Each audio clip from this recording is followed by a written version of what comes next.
Thank you for staying with us. And the top stories for today was starting with The Nation. Major headline, our strategies for Tinubu's victory in 2027 by Yilwatda. Party chair, young people now own ruling party. E-registration targets 10 million members.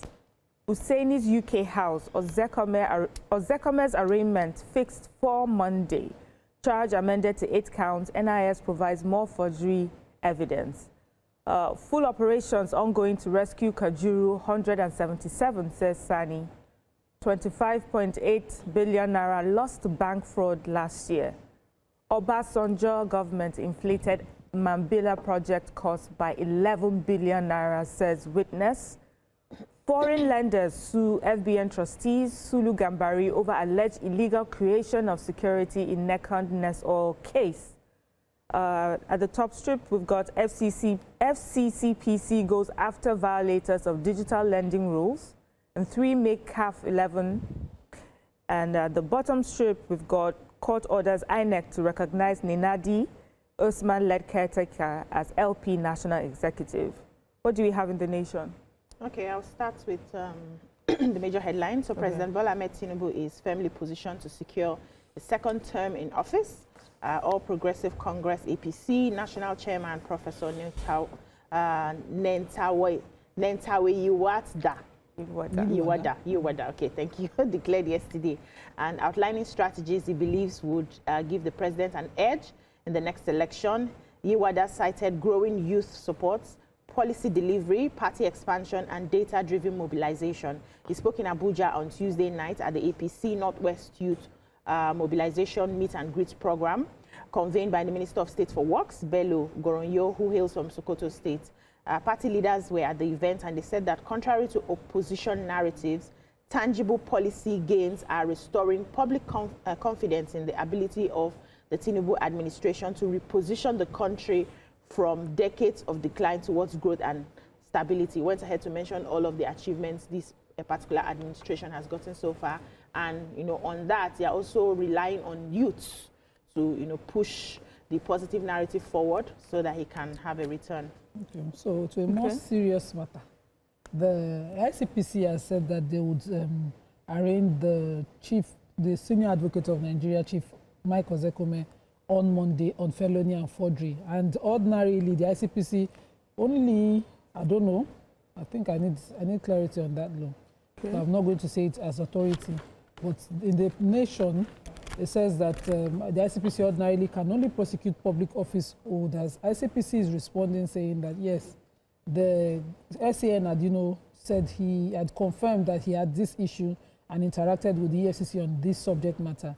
But Section 13 of the Corrupt Practices and Other Related Offences Act 2000 in Nigeria addresses offences of fraudulent receipt of property. And so Section 13 criminalizes receiving property obtained through a felony or misdemeanor, either within or outside Nigeria, and while knowing it was acquired illegally. Forgery is the fundamental peg in this matter.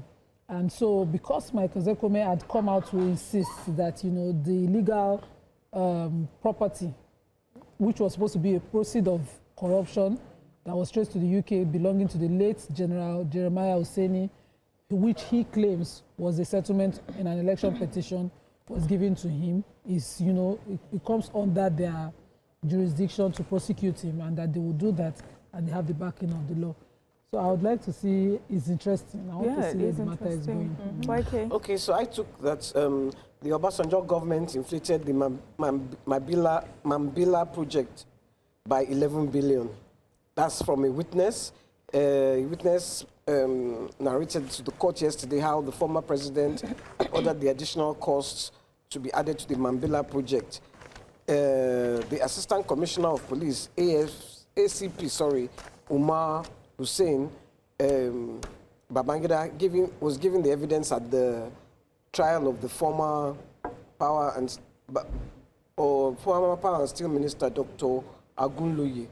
He said Obasanjo directed Agunloye to add 11 billion to the 6 billion allocated.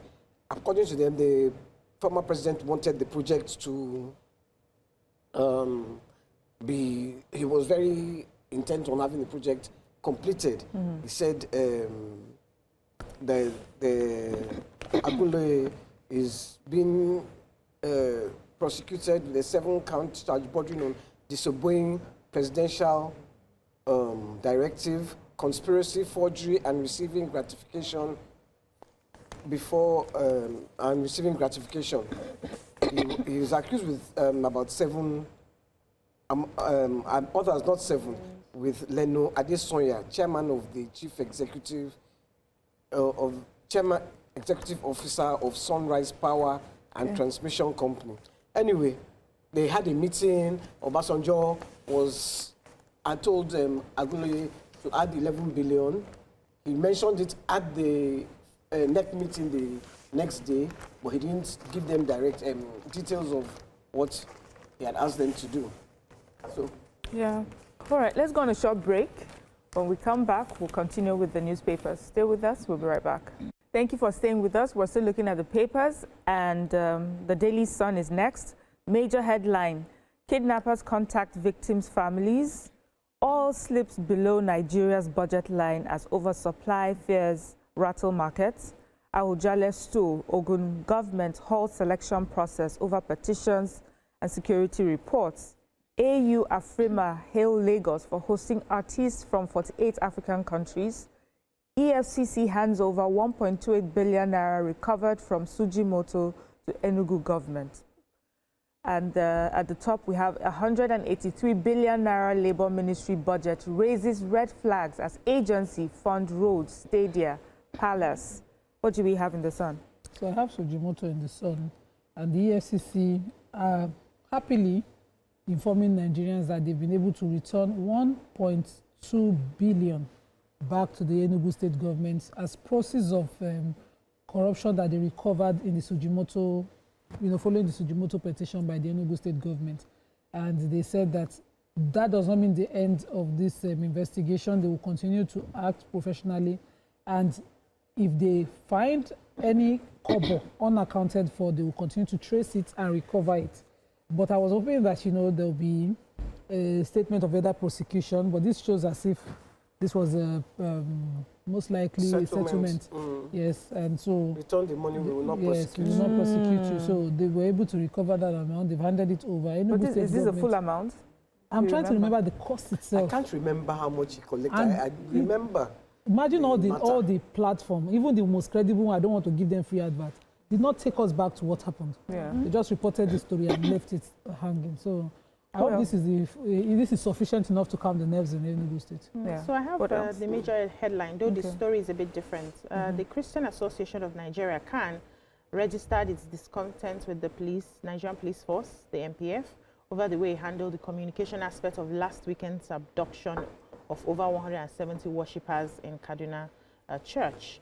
The CAN president, Archbishop Daniel Oko, made a statement yesterday, and he said the initial public dismissal of the reports about the incident before thorough verification was deeply troubling.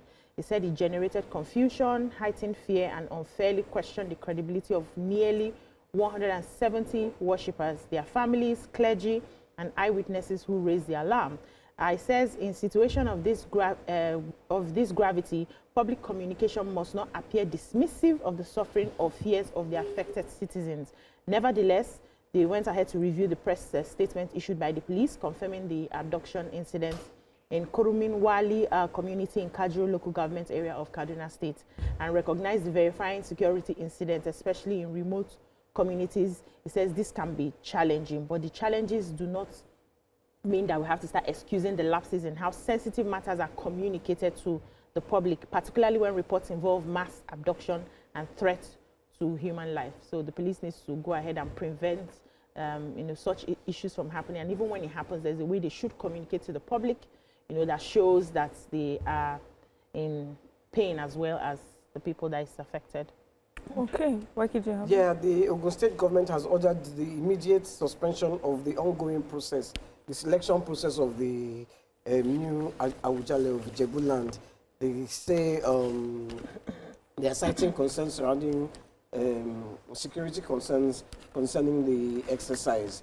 The government directed, they sent a letter, and it was through the Commissioner for Local Government and Chieftaincy Affairs, Ganiyu Hamzat.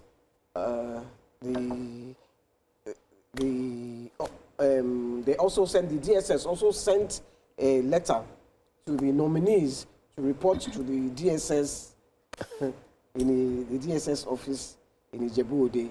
They said they addressed, it was on the 20th of January, and it was addressed to the Olori Ebi of the Fusembua House, Otumba Latif Owoyemi, and his deputy.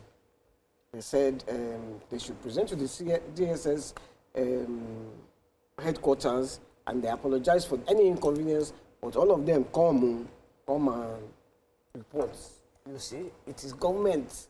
Now we go choose now. Nobody will go choose ourselves.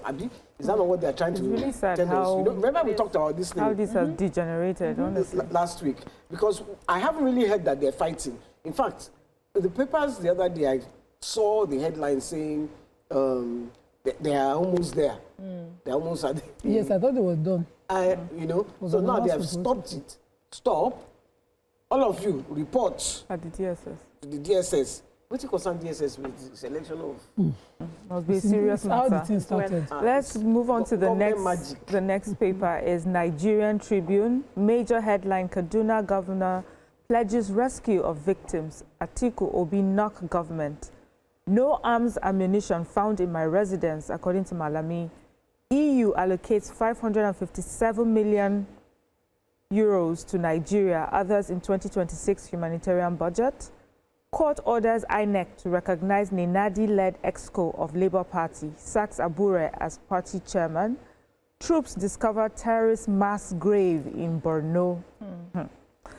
Health story here. We have sleeping less than 7 hours daily quietly shortens life. This is according to a study that was done.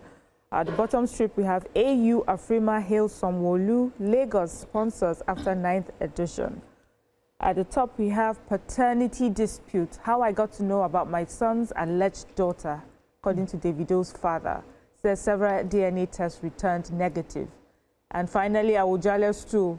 Ogun government halts selection process. Why will someone nominee, says DSS. What do we have here? Okay, so I have the health story.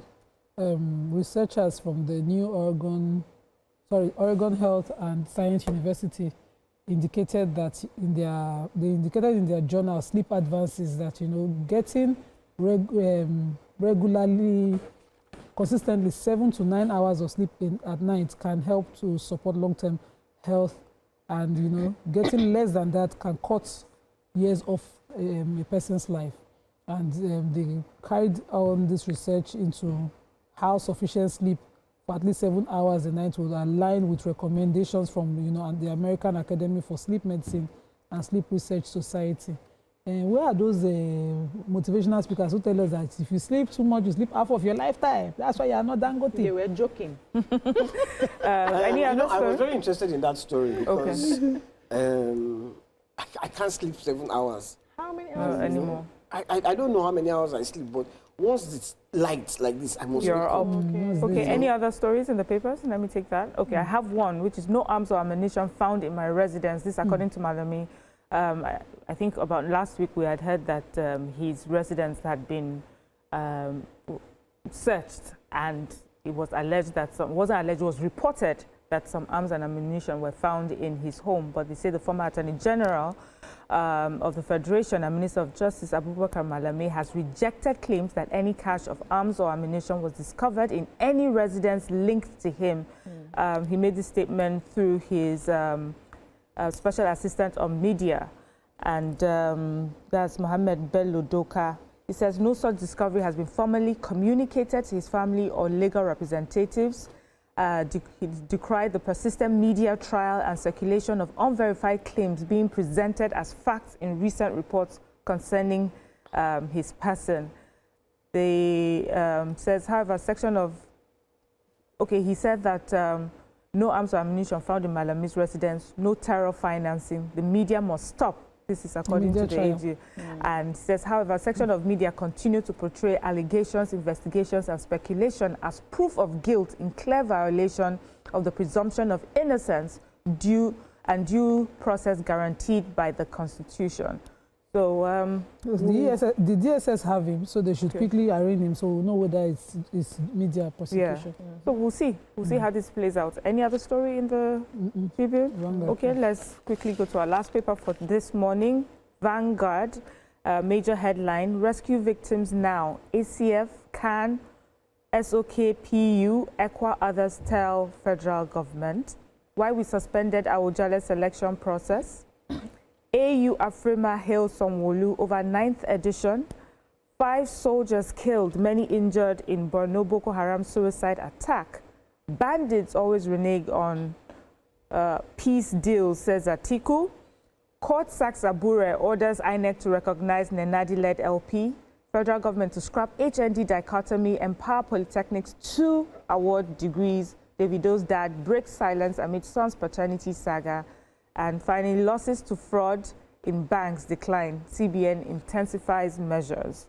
Do we have a story here? I have the HND story. Okay, take it Minister of Education, Tunde Alausa, has announced that the federal government has plans. He was talking to Council of Chairmen, Commissioners of Education, Rectors, Registrars, and bosses of higher institutions, particularly polytechnics, and he said they will now award, they will now empower polytechnics to award degrees in major courses across the country. But I think he's saying something we've been talking about for a while. So, congratulations. So we're done. Yeah, okay. Do you have a just very briefly, 5 soldiers were killed in Boko Haram rammed into their vehicle. We can't go on? No, we can. Okay. Yeah.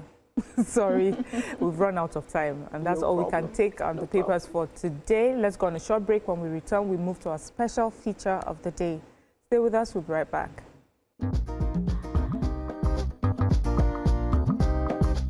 Stay tuned. Your View will be right back.